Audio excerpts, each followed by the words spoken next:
Welcome to we learn. में आपका स्वागत है। Topic for today's discussion is mergers and acquisition, session 14th, international mergers and acquisition.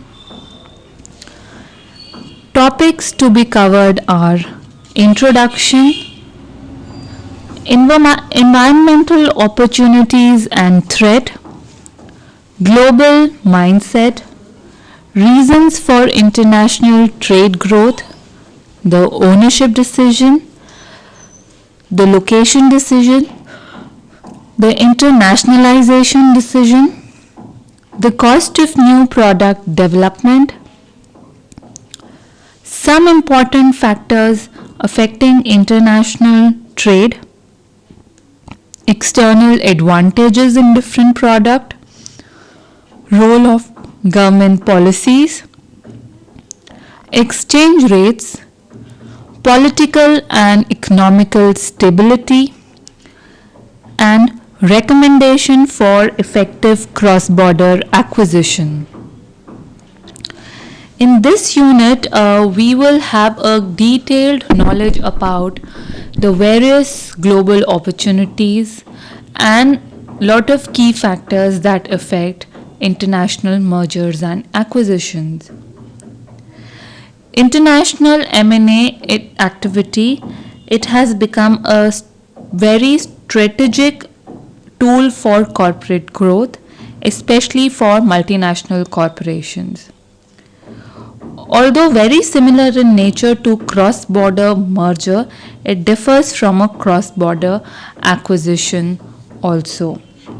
So when we say cross-border merger it is a transaction in which two firms with their home operations in different countries, they agree to an integration of the companies on a relatively equal basis.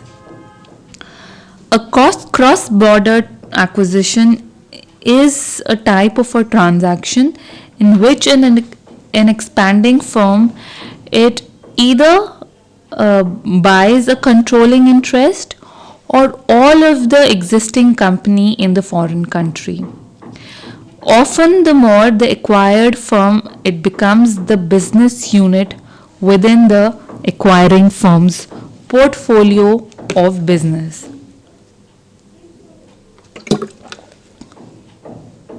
Now when we say environmental opportunities and threats, so any cross-border merger or acquisition, they have a potential to increase the efficiency and effectiveness of the world.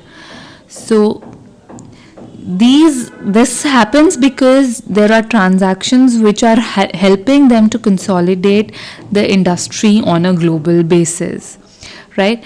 So since the globalization is progressing in all spheres of life, तो living conditions जो हैं हर country में improve हो रही हैं, पर जितनी भी advanced countries हैं वहाँ पर ग्लोबलाइजेशन के गेन्स जो हैं, जो अपॉर्चुनिटीज़ वो प्रोवाइड करता है वो बहुत ज़्यादा हैं, and only few of the benefits are being seen in the developing countries.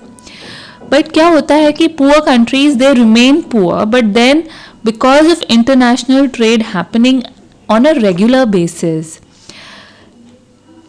there becomes a possibility that the poor company will not remain poor for long. So it can be done with an international trade that the chances of economy booming will rise. So international trade and globalization, it gives an opportunity to developing countries along with all other kind of countries to thrive and reach a state of prosperity. When we talk about a global market, so here a global mindset, it affects the success of cross-border merger and acquisition. So this mindset that we are talking about, they have several distinctive components. So what are these components? They include multicultural values.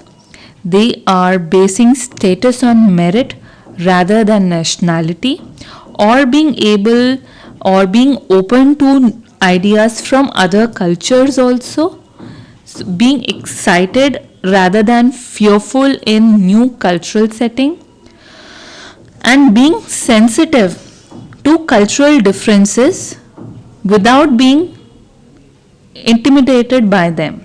So operationally, when we talk, especially it is regarding action which is taking to integrate firms into a single new entity. And thinking globally means taking the best from other cultures also, they have to offer and blend them into a third culture. Right?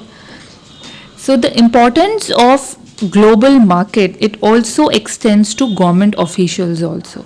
When we say it is extending to government official, we may cite an example of European media. In that case, the chairman of Vivendi, Mr. Messier, in his view, the ability of the European countries in two industries that he discussed, so in order to compete successfully in global economy, it is affected by the degree to which these European bureaucracy or the government precisely they utilize policies that encourage the emergence of few strong players. Furthermore, Messier also believes that cross-border mergers and acquisition, they can also help European companies in efforts to become stronger and more agile. Right? Now, what are the reasons for international trade? So there are numerous theories which are being proposed by foreign direct investment decision, which are in general, and the foreign acquisition decision in particular that we discussed. So these theories, they have been drawn from varied disciplines ranging from industrial economics to various competitive strategy models, from finance to organizational theories, from international economies and trades to transaction cost economies. So there are two dimensions to the ownership decision. So when we talk about the ownership decision, it has two dimensions. One is assets exploiting and another is assets augmenting. Asset exploiting firms are basically those firms which seek to deploy its strategic assets which it considers the source of its competitive advantage in the home country to another country. So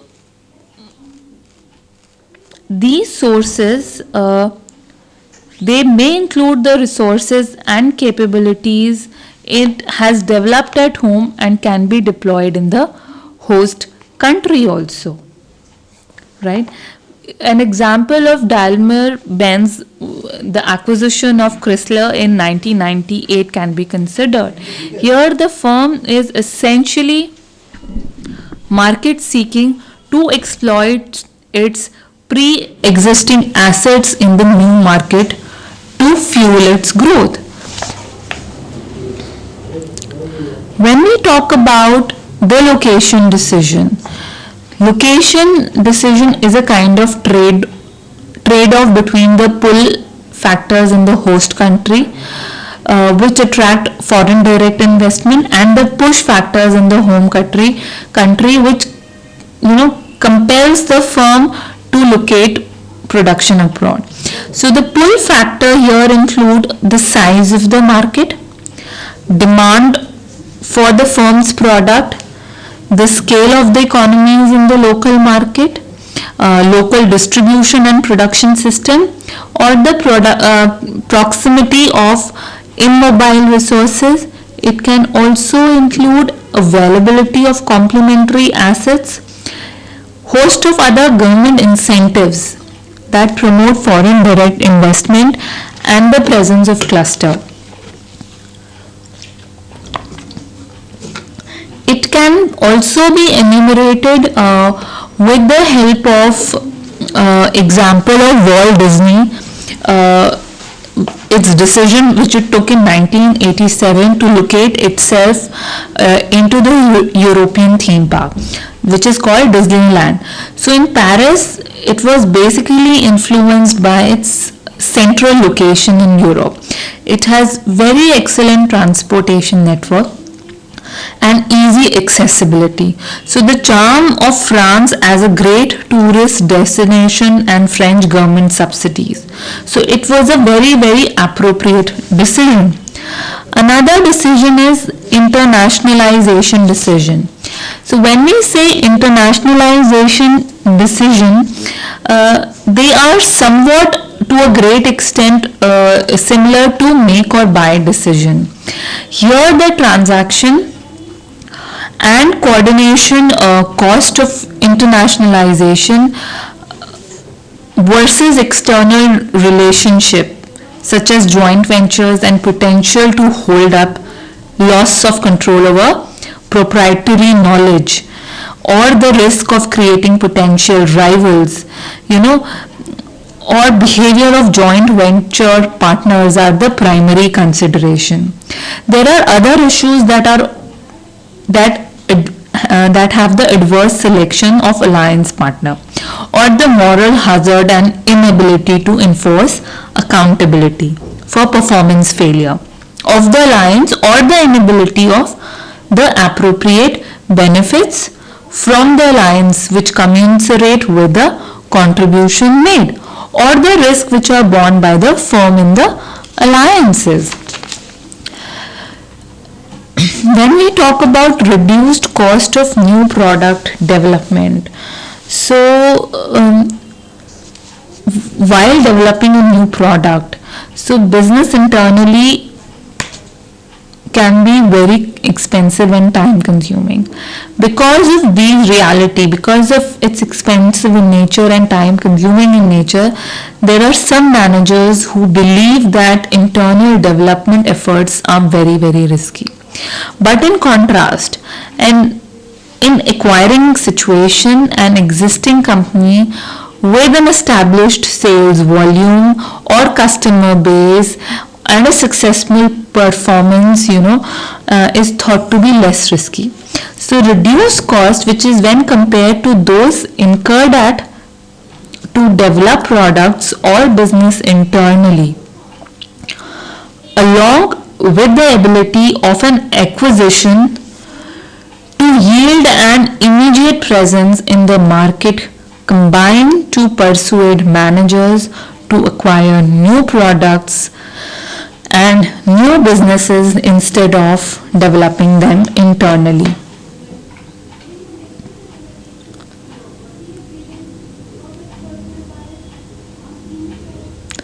There are certain examples wherein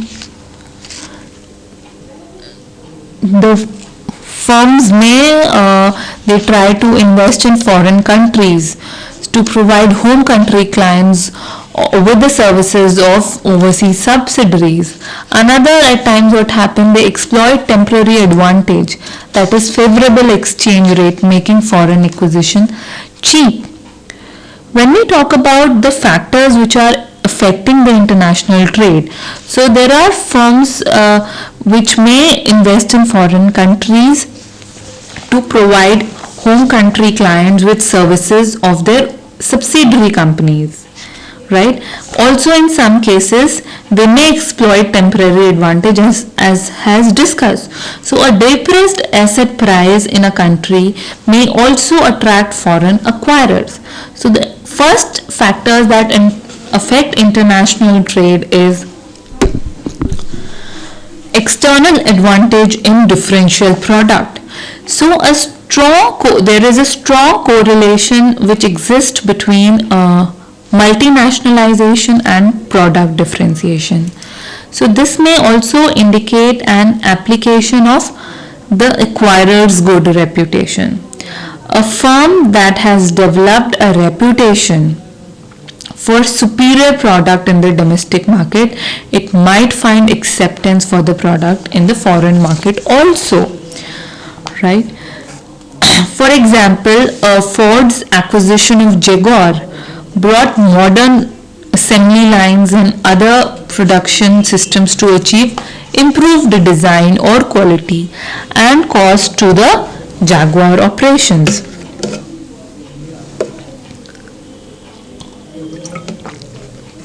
Another is role of government policies. So any government policy or regulation, tariffs which are levied or codes can affect international mergers or acquisitions in a lot many ways.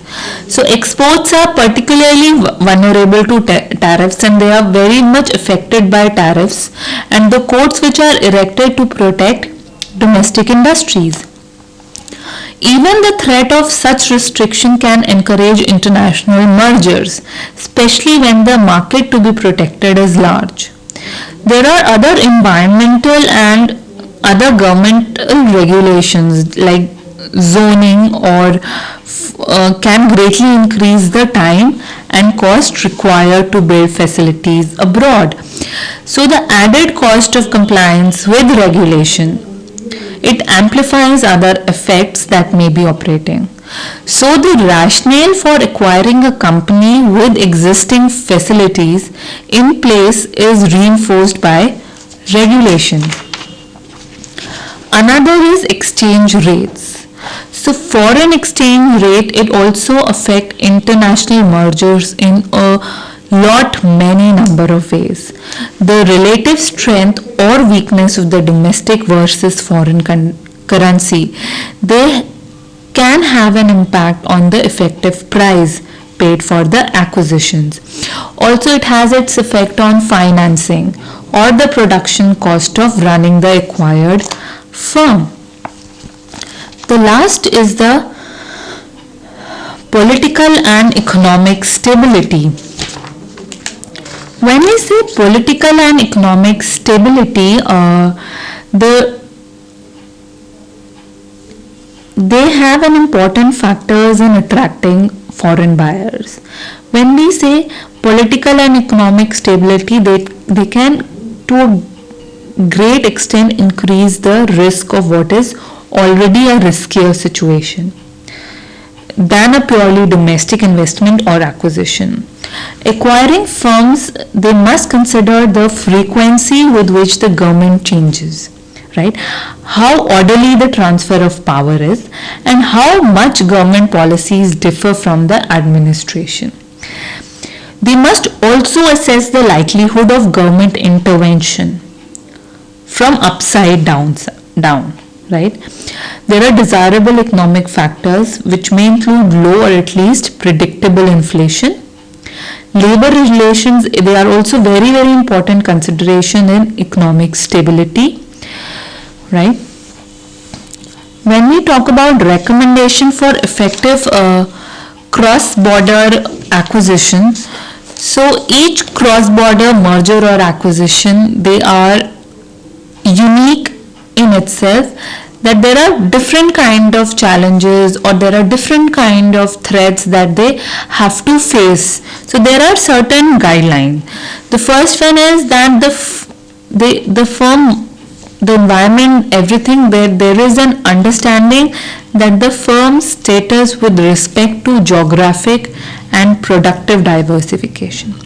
If it is concluded that the firm can increase its value through either or both type of diversification, the possibility that merging with or acquiring companies in other nation can create even more values than the domestic mergers. The second is pinpointing the synergies. Pinpointing the synergies that can be expected by completing the cross-border mergers. The third is by studying the result competitors have achieved through cross-border mergers merger and acquisition, it is possible to gain valuable insight regarding the actions that are linked with the transaction process, right? Furthermore, to seek to develop a global mindset among firms employ, working with people committed to the importance of understanding businesses practice in other nations enhance the firm's overall ability to identify companies with whom an integration can be made. Lastly, try to identify the exact reason for the firm to either merge or acquire a company, right? If so, is the cost of gaining the additional market power less than the value that it created by the merger or acquisition? Identically, there are other questions that needs to be answered. Through a careful examination of the reasons to complete a cross-border transaction, a firm increases the probability that decisions made to engage in these strategic action will result in the firms being more successful. Two exercises. First one is enumerate important factors affecting international trade and what are the reasons for international growth. Thank you and have a nice day. Keep learning and relearning.